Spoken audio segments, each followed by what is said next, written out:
Welcome everybody. This is the concise version of my explanation of the fat loss pyramid. If you want the full, in-depth, detailed version, click the link below. Alright, so to start off, the most important thing, or the most important tactic when you are losing fat is strategic nutrition. So the idea here, quite simply, is that if you're eating too much, you're going to out-eat all of your hard work, and it's much easier to eat too much than it is to exercise so much that you outburn all of your hard eating, so to speak. So basically, if you eat too many calories and you're working out all the time, but you're still eating too many calories, you're not going to lose fat. You're going to get fitter, but you're not going to lose fat, period. So strategic nutrition is the bedrock of your program. Next after that, we have strength training. And the idea here is you want to basically be like a muscle car. Muscle cars are very inefficient and they burn a lot of fuel, whether they're idling, driving down the street slowly, or if they're actually working hard, they'll burn even more, a very extreme amount. So the idea there is just that your body is going to be very efficient and it's going to burn as few calories as possible. So if you're not doing strength training, your body is not going to have very much muscle. You're not going to burn very many calories. And that means that when you're doing your strategic nutrition, you're going to be eating a lot less than someone who has more muscle than you.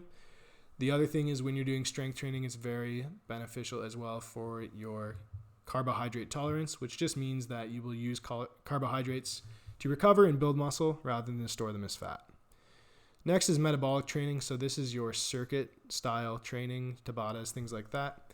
The benefits, there's two main benefits of metabolic training. Of course, you burn lots of calories while you're doing the exercise, but additional to that, when you do metabolic training, you get a big buildup of lactic acid and lactate, and that lactate signals a hormonal cascade that results in lipolysis.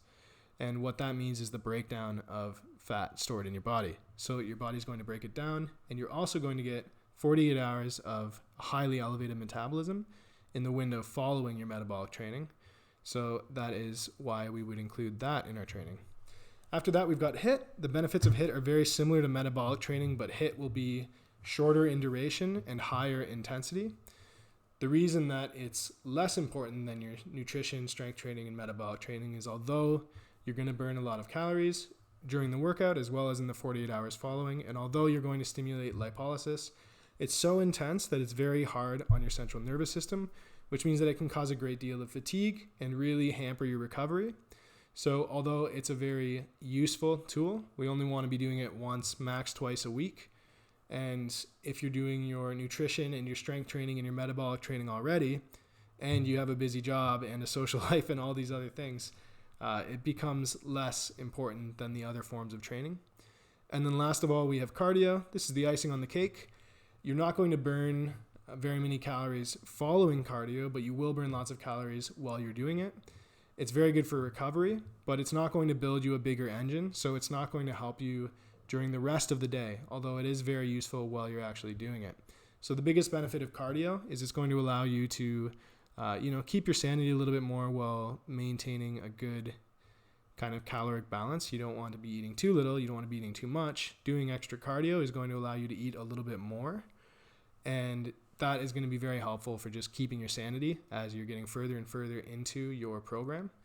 And the other thing is it's going to help with recovery. It's going to get fresh blood into your muscles and just help cycle all of the waste products that are produced by training out. So cardio is very beneficial as well, but it's the least important. If you can only do one thing, you should do strategic nutrition, but you shouldn't only do one thing. You should always exercise as well in order to maintain your muscle mass so that you don't lose muscle mass and then end up with a smaller engine than ever, because then you just diet yourself down into basically a skeleton where you get to eat like 1,000 calories and you're going to lose your mind. So at the very least, do strategic nutrition, but as soon as you can, find a way to get some strength training in as well. And then once you have those firmly established, add metabolic training, HIIT, and then cardio if you do have the time and the energy, or if you're finding that your results are, slowing down or you're hitting a plateau. So I'm going to stop there, try to keep it concise. I hope you found that helpful. Make sure you start at the bottom, work your way up, do the smallest thing that will create the biggest change. And it's just going to be way, way better for you in order to get great results, as well as to keep your sanity and have lots of time for other things outside of fitness.